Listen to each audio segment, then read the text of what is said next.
ngoba abaningi babengamqondi ukuthi uthini umntwana wakwaphinda angene ngo1994 uma ethi akuphelele lapha eNingizimu Afrika uma amandla amakhosi engacacisiwe.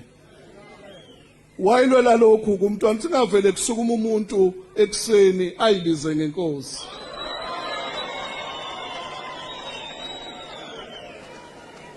Wayilwela ukuthi konke kube semthethweni kulandele isigaba sobukhosi. Sengiqedile-ke ngephuzu lami lokuqala.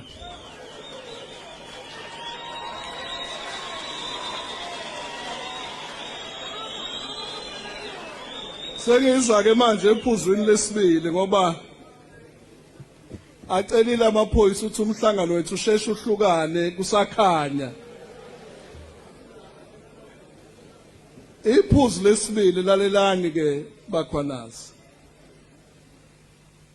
Akaze isilo sibeke umnomzana uNcube njengenkosi.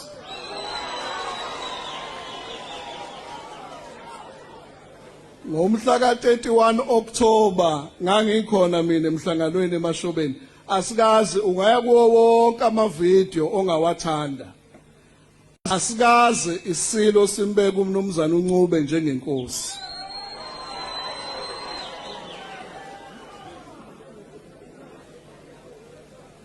Ngakho-ke uma kukhona umuntu oyibiza ngenkosi akekho emthethweni lowo muntu lowo.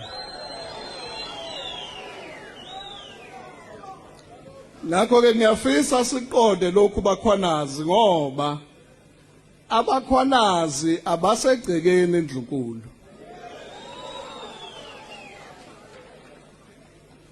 Inhlonipho thina siyifunde lapha kubakhwanazi.